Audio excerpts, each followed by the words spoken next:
तर काय चाललंय मित्रांनो, तुम्ही म्हणणार आता ही काय करायला लागली ती, ही हातात का मिळवायला लागली ती. तर उद्या आहे आपल्या विश्वाचा वाढदिवस, मग आत्तापासून सेलिब्रेशन चालू केले आहे. मग काय आपण निघालो खाली. आता तुम्ही म्हणणार खाली का, तर आपल्या परत्या भाऊचं आलेलं पार्सल. मग काय पार्सल आपण लगेच घेतलं आणि निघालो आपण. तेवढ्याच इथे काय ह्यांचं वेगळं चालू होतं. बरं मी तुला म्हणलो बा की मावा मापा कधी त्याला विचारलं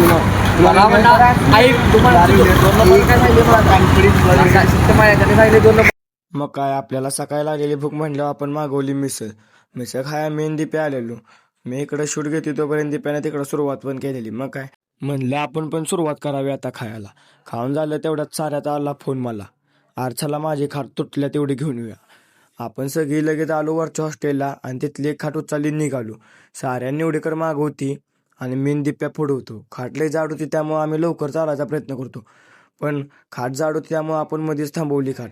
थोडा ब्रेक घेतला आणि निघालो. पण इथं पण ह्यांची भांडणं चालूच. म्हणलं भांडणं मिटवा आणि चला. परत्या म्हणला माझं आणि साऱ्याचं काय जुळत नाही. म्हणल्यावर तू जा मागं.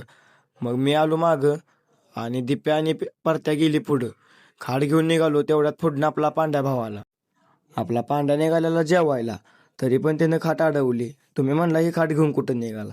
मग म्हणला जा तू पण. आलो हॉस्टेलवर आलो तर खाट काय आज जात नव्हती. मग परत्यान दिप्या म्हणली पुढनं आम्ही खाट तिरकी करतो, कशी तरी आत नेऊया. शेवटी आम्ही कशी तरी खाट आत आणलीच बघा. आत आणल्या ह्यांची मस्ती चालू झाली. खाट आणते तीन कशी बी ओढत होती. मग काय तेवढ्यात परत्याला लागलेलं जोरात. तरी बी थांबली नाही ती. तरी बी खाट ढकलायला लागली. परत्या बघा आला आणि आता लातच घालायला लागलाय खाट. शेवटी साऱ्याच्या रूमपाशी खाट आणली. 4 वाजलेला म्हणल्यावर झाला आता नाश्ता करून येऊया. नाश्ता करायला आलो तर इथं विश्व बघा कसं 2 चमच्यानं खाते. संध्याकाळ झालेली म्हणलं आता नाश्ता झाला काहीतरी थंड खावावं. तर तुम्ही म्हणणार ही 4 भुजा काय आहे? आपण आलेलो 4 भुजा. हे आहे वारणीतला आईस्क्रीम अँड पार्लर सेंटर. आम्ही कधी पण काहीतरी घ्यायचं म्हणलं ना तरी इथंच येतो बघा. मग काय आत आलो तर आपला येऊ बघा महेंद्र भाऊ, याचंच दुकान आहे. महेंद्र भाऊवर जरा बोललो. परत्या त्याला म्हणत होता क्वालिटी आणि क्वांटिटी भावा एकच. हे बघा आपण घेतलेला मँगो फालुदा खाऊन झाल्यावर आपल्याला लागायला लागलेली थंडी. म्हणल्यावर हॉस्टेलवर आलो आम्ही सगळी आणि करायला लागलो शेकोटी. मग काय मी ओम्या, दिप्या, साऱ्या, परत्या आणि विश्व्या एवढे जण लागलेलो शेकायला. सगळ्यांनी कुठनं कुठनं काहीतरी आणलेलं शेकायला. दिप्या बघा आपला भाऊ कसा शेकायला लागला. सगळ्यांनी लईच थंडी वाजत होती. म्हणलं मग आम्ही पण बसलो. हे परत्याची जरा शेकाची स्टाईल जरा वेगळीच.